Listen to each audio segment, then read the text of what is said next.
Hello friends, नमस्कार। स्वागत है आप सभी का एक बार फिर से आपके अपने परिवार जीएस विजन एकेडमी पर। तो दोस्तों, छत्तीसगढ़ सब इंस्पेक्टर परीक्षा 2023 में सम्मिलित होने वाले आप सभी अभ्यर्थियों को बहुत बहुत शुभकामनाओं के साथ शुरू करेंगे ये प्रैक्टिस सेट। और ये प्रारंभिक लिखित परीक्षा आपका आयोजित होगा 29 जनवरी 2022 को। कुछ ही दिन समय बचे हैं आपके। तो ये आज हम लोग करने वाले हैं सामान्य अध्ययन का 7वें नंबर का ये प्रैक्टिस सेट है दोस्तों। तो चलिए शुरू करते हैं दोस्तों। और शुरू करने से पहले चैनल में नए होंगे तो सब्सक्राइब करके बेल आइकन जरूर प्रेस कर लीजिएगा। इस तरह से वीडियो लगातार आपको प्रोवाइड कराते रहता हूं।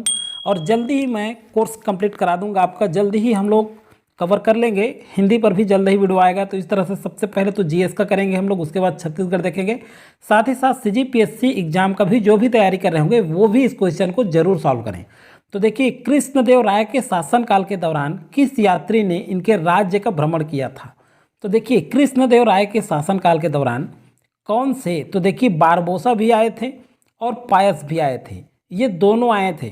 तो यहाँ आपका करेक्ट आंसर होगा सी, ए और बी दोनों आए थे। अब देखिए, ये जो कृष्णदेव राय हैं, ध्यान रखिएगा दोस्तों, ये कृष्णदेव राय विजयनगर का महानतम सम्राट थे। किस नगर का? विजयनगर का। याद रखिएगा, विजयनगर का ये जो है महानतम सम्राट थे। कौन? कृष्णदेव राय। और ये जो कृष्णदेव राय हैं ये तुलु वंश के थे। अगर देखिए इसका डिटेल पढ़िएगा, इसमें हम लोग बहुत सारा क्वेश्चन जो है कवर करते चलेंगे कि कोई भी क्वेश्चन पूछे इस चैप्टर से तो हमसे बनना चाहिए। और देखिए दोस्तों, ये जो कृष्णदेव राय थे ये तुलु वंश के थे। और इसका स्थापना, ये जो विजयनगर है इसकी स्थापना जो है, ध्यान रखिएगा, इसकी स्थापना हरिहर एवं बुक्का नाम के दो भाइयों ने किए थे। हरिहर और बुक्का नाम के दो भाइयों ने जो है स्थापना किए थे विजयनगर साम्राज्य का, हरिहर और बुक्का। तो ये दोनों नाम भी याद रखिएगा। इस समय जो है, अब जो है आगे देखते हैं, इस समय वित्त विभाग, विजयनगर साम्राज्य का जो वित्त विभाग होता था, ये जो वित्त विभाग था ये अठावना के नाम से जाना जाता था। किस नाम से जाना जाता था? अठावना। ये भी आपके एग्जाम में पूछा गया है, इसलिए इंपॉर्टेंट सारे फैक्ट करते चलेंगे अब हम। अठावना। और जो भूमि कर था, वो जो भूमि कर था ये याद रखिएगा 1/6 था। मुख्य भूमि कर 1/6 था। और भूमि कर को शिष्ट के नाम से जाना जाता था। मुख्य भूमि कर को विजयनगर साम्राज्य में भूमि कर कितना था? 1/6 था, 1/6 भाग। और मुख्य भूमि को शिष्ट के नाम से जाना जाता था, ये याद रखिएगा आप लोग। और वित्त विभाग जो होता था विजयनगर साम्राज्य में उसे अठावना के नाम से जाना जाता था। अब देखिए, ये जो कृष्णदेव राय हैं ये जो है अमुक्त माल्यदा की रचना की थी इन्होंने। तो ये भी इम्पॉर्टेंट फैक्ट है, अमुक्त माल्यदा। तो देखिए बहुत सारे इस क्वेश्चन से संबंधित रिकवर करते चलेंगे हम लोग सारे इंपॉर्टेंट फैक्ट को, ताकि कोई भी क्वेश्चन ना छूटे। तो देखिए, अमुक्त माल्यदा की रचना की थी और तमिल कवियों को इन्होंने संरक्षण प्रदान किया था। कौन? कृष्णदेव राय। तो इतने इंपॉर्टेंट फैक्ट है दोस्तों इस क्वेश्चन से। नेक्स्ट क्वेश्चन की ओर बढ़ते हैं। इसी तरह से सारे क्वेश्चन में हम करते चलेंगे ताकि इससे संबंधित जो भी क्वेश्चन पूछे वो हमसे बन जाए। चलिए, निम्न में से कौन सा शासक राज्य की आय को सरदेशमुखी के रूप में वसूलते थे? अब देखिए, कौन से शासक थे जो राज्य की आय को सरदेशमुखी के रूप में वसूलते थे? तो ये मराठा शासक थे। तो याद रखिएगा, इंपॉर्टेंट है दोस्तों। अब ये देखिए, अन्य राज्य की आय से, अन्य राज्य से जो आय होता था, अन्य राज्य की आय से याद रखिएगा दोस्तों 1/10 भाग सरदेशमुख के रूप में, ये जो सरदेशमुख है इस रूप में अन्य राज्यों से 1/10 के रूप में ये मराठा शासक वसूलते थे। और एक क्वेश्चन और है, सरंजामी प्रथा। क्या? सरंजामी प्रथा। तो ये जो सरंजामी प्रथा है ये किससे संबंधित है? तो ये मराठा काल से संबंधित है। ये भी याद रखिएगा, क्योंकि ये क्वेश्चन पूछा भी गया आपका। ये मराठा काल से संबंधित है। और अगर आपसे पूछा जाए कि मराठा काल किस काल से, अगर पूछा जाए तो मराठा काल से, और किससे संबंधित है पूछा जाए तो ये जो सरंजामी प्रथा है ये भू राजस्व से संबंधित है। किससे संबंधित है? भू राजस्व से, सरंजामी प्रथा। तो याद रखिएगा।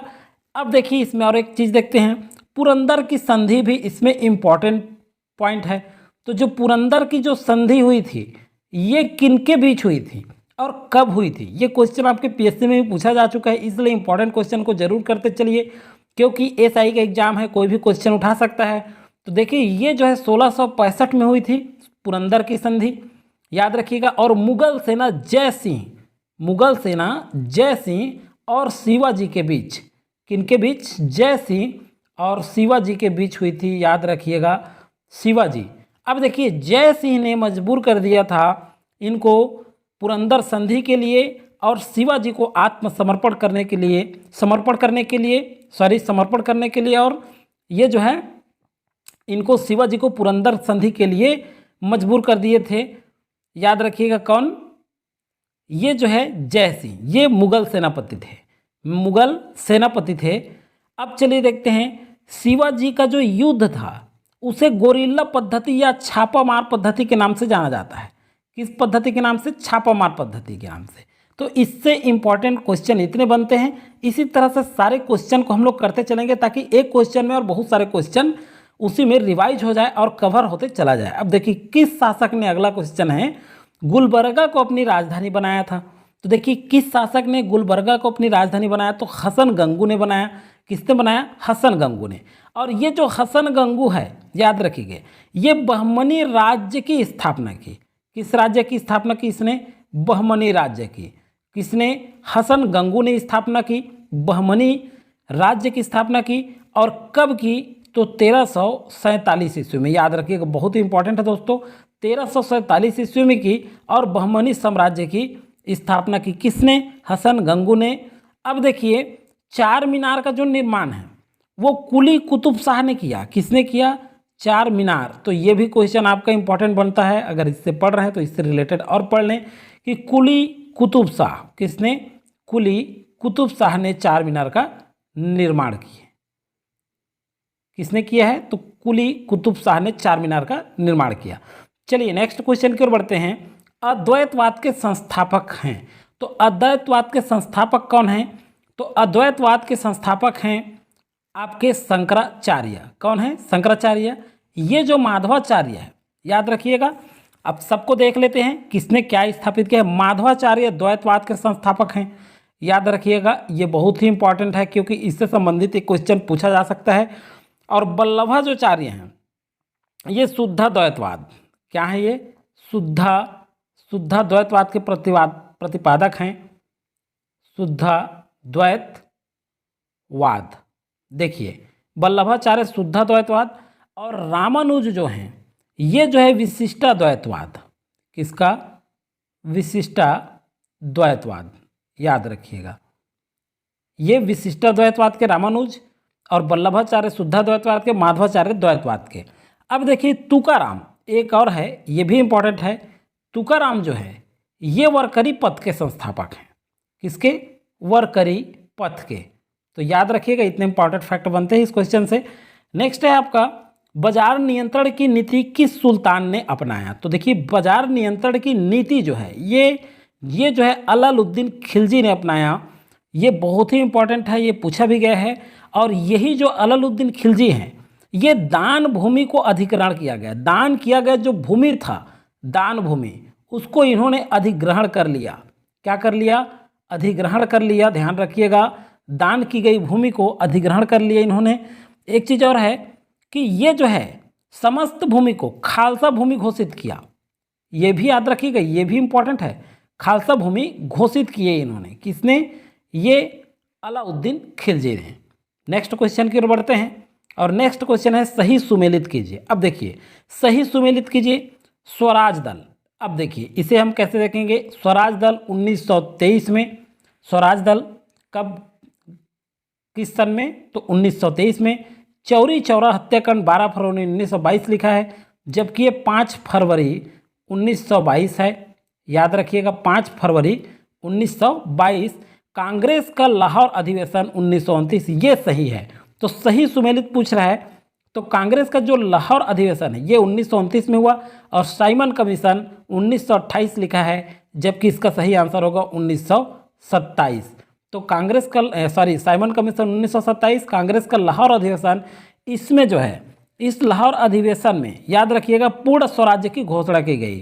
क्या की गई? पूर्ण स्वराज्य की घोषणा की गई। याद रखिएगा, इंपॉर्टेंट फैक्ट है लाहौर अधिवेशन में। अब देखते हैं नेक्स्ट क्वेश्चन, प्रार्थना समाज की स्थापना किसने की थी? तो प्रार्थना समाज की स्थापना जो है आत्माराम पांडुरंग ने की थी। बहुत ही इंपॉर्टेंट है। राजा राम मोहन राय ने ब्रह्म समाज की स्थापना की। किस समाज की? ब्रह्म समाज की इन्होंने स्थापना की। किसने? राजा राम मोहन राय ने। और साथ ही साथ सन भी हम देख लें तो 1828 में इन्होंने क्या की? स्थापना की। तो याद रखिएगा, राजा राम मोहन राय ब्रह्म समाज, राजा राम ब्रह्म थे तो इसलिए ब्रह्म समाज की स्थापना की, ऐसे याद रखिएगा। 1828 में इन्होंने स्थापना की। देवेंद्रनाथ टैगोर ने, याद रखिएगा, आदि ब्रह्म समाज की। किसकी? आदि। ये आदि थे ब्रह्म समाज का, ऐसे याद रखिएगा ट्रिक में। तो आदि ब्रह्म समाज की इन्होंने स्थापना की। किसने? देवेंद्रनाथ टैगोर ने। और आत्माराम पांडुरंग ने प्रार्थना समाज की स्थापना की। और कब की? मान लीजिए आपसे सन पूछ ले जाए तो 1867 में इन्होंने स्थापना की। नेक्स्ट क्वेश्चन है आपका, मौलिक कर्तव्य संविधान के किस भाग से संबंधित है? तो मौलिक अधिकार जो है संविधान के भाग 4 क से संबंधित है। अब देखिए, मूल संविधान में यह जो मौलिक कर्तव्य है ये सम्मिलित नहीं था। मूल संविधान में सम्मिलित नहीं था। स्वर्ण सिंह समिति की अनुशंसा पर, स्वर्ण सिंह समिति की अनुशंसा पर, याद रखिएगा दोस्तों, अनुशंसा पर 42वें संविधान संशोधन, क्या 42वें संविधान संशोधन 1976 के द्वारा जो है ये 51 का जोड़ा गया। और इसमें 10 मौलिक अधिकार थे। इसमें कितने मौलिक अधिकार थे? 10 मौलिक अधिकार। अब 86वें संविधान संशोधन, 86वां संविधान संशोधन जो हुआ उसमें जो है ये बढ़ करके मौलिक कर्तव्य कितना हो गया? 11 हो गया। तो ये याद रखिएगा, ये पूछा भी जा सकता है आपका। नेक्स्ट क्वेश्चन है आपका, भारत के राष्ट्रपति किस अनुच्छेद के तहत सर्वोच्च न्यायालय से परामर्श लेता है? तो अनुच्छेद 143 के तहत जो है राष्ट्रपति सर्वोच्च न्यायालय से परामर्श ले सकता है। लेकिन याद रखिएगा इसमें क्या चीज़ इंपॉर्टेंट है, इसमें यह है दोस्तों कि राष्ट्रपति इनको निर्देश करता है। किसके तहत? 143 अनुच्छेद के तहत ये परामर्श मांग सकता है राष्ट्रपति, लेकिन परामर्श को मानना और नहीं मानना ये राष्ट्रपति के ऊपर निर्भर करता है, ये याद रखिएगा। हालांकि सर्वोच्च न्यायालय तो उसे 143 के तहत परामर्श दे देता है, लेकिन उसको मानना नहीं मानना राष्ट्रपति के ऊपर निर्भर करता है। नेक्स्ट है आपका, किस विषय पर संसद सदनों की संयुक्त बैठक नहीं होती? तो देखिए, संविधान संशोधन इस पर बैठक नहीं होती, धन विधेयक पर कोई संयुक्त बैठक नहीं होती।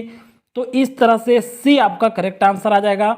और किसी विधेयक को एक सदन पारित कर देता है, इसके लिए जो है संयुक्त बैठक होती है और दूसरा अस्वीकार कर देता है दूसरा सदन। तो ये याद रखिएगा। नेक्स्ट क्वेश्चन की ओर बढ़ते हैं। नेक्स्ट है आपका, सार्वजनिक वित्त के ऊपर संसदीय नियंत्रण को कौन सी समिति दृढ़ करती है? तो सार्वजनिक वित्त के ऊपर संसदीय नियंत्रण को कौन सी समिति दृढ़ करती है? तो देखिए यहाँ पर लोक उपक्रम समिति ये नहीं करती, लोक लेखा समिति ये सही है, और प्राक्कलन समिति ये दोनों। तो डी यहाँ आपका करेक्ट आंसर होगा। डी यहाँ क्या हो जाएगा आपका करेक्ट आंसर? बी और सी। तो लोक लेखा समिति और प्राक्कलन समिति, देखिए ये दोनों जो है लोक लेखा समिति और क्या है प्राक्कलन समिति, ये दोनों जो है दोनों का कार्यकाल कितना होता है? तो 1 वर्ष का कार्यकाल होता है, ध्यान रखिएगा। और लोक लेखा समिति में, किसमें? लोक लेखा समिति में 22 सदस्य होते हैं, जो लोकसभा और राज्यसभा दोनों के सदस्य होते हैं, शामिल होते हैं। और ये प्राक्कलन जो समिति है इसमें 30 सदस्य होते हैं और सभी लोकसभा के सदस्य होते हैं। नेक्स्ट क्वेश्चन है, प्रथम वित्त आयोग कब गठित हुआ? तो प्रथम वित्त आयोग जो है ये कब गठित हुआ? इंपॉर्टेंट क्वेश्चन है। 1951 में गठित हुआ प्रथम वित्त आयोग। और इसके अध्यक्ष कौन थे? तो के.सी. नियोगी इसके प्रथम अध्यक्ष थे। प्रथम वित्त आयोग के अध्यक्ष कौन थे? तो के.सी. नियोगी। और 1951 में ये गठित हुआ। नेक्स्ट क्वेश्चन की ओर बढ़ते हैं। पहली पंचवर्षीय योजना किस मॉडल पर आधारित था? ये इकोनॉमिक्स से संबंधित है।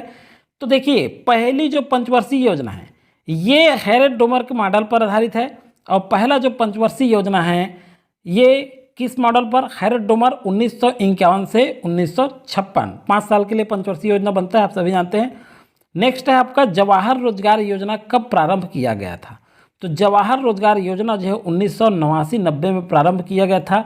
गरीब व्यक्ति के लिए, गरीबी रेखा से नीचे जीवन यापन करने वाले लोगों के लिए ये प्रारंभ किया गया था और 50 से 100 दिन का कार्य इनको प्रदान किया जाता था, रोजगार प्रदान करने हैं तो, रोजगार देने हैं तो।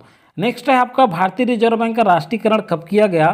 तो भारतीय रिजर्व बैंक का राष्ट्रीयकरण जो है 1949 में किया गया, लेकिन जो ये 1935 है, 1 अप्रैल 1935 को ये जो है स्थापना है इसका। कब स्थापना हुआ इसका, भारतीय रिजर्व बैंक का? तो 1 अप्रैल 1935 को स्थापना हुआ। और मुख्यालय जो है इसका कहाँ है?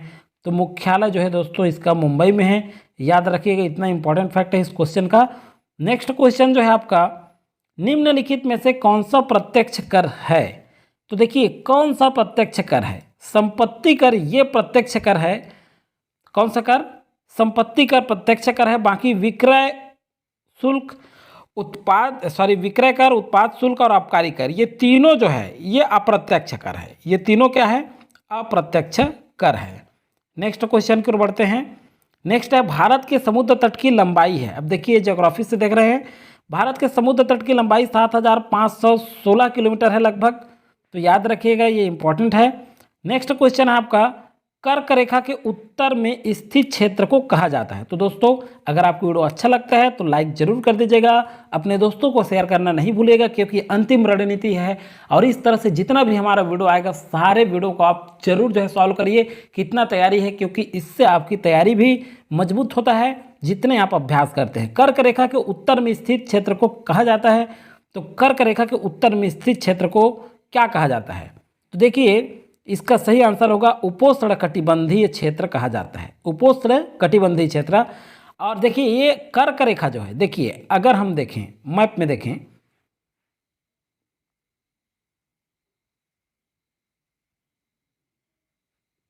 इस तरह से अगर मैप में बात करें तो ये कर्क रेखा है ये। तो कर्क रेखा के ये जो उत्तर है ऊपर तरफ, ये जो है उपोष्ण कटिबंधीय क्षेत्र में आता है। किस में आता है? उपोष्ण। और नीचे जो है कर्क रेखा के नीचे दक्षिण की ओर इस तरफ, ये कहलाता है आपका, क्या कहलाता है? ये जो है आपका उष्ण कटिबंधीय में आता है। किस में आता है? उष्ण कटिबंधीय में। तो ये था दोस्तों आज की वीडियो में, और लगातार इस तरह से प्रैक्टिस सेट प्रोवाइड कराते रहूँगा आपको मैं जो है एसआई का। इसके बाद जो है आपका सीजीपीएससी का जो तैयारी कर रहे हैं उनके लिए भी कंटिन्यू वीडियो आएगा। मिलेंगे नेक्स्ट वीडियो में, तब तक के लिए थैंक यू। जय हिंद, जय भारत।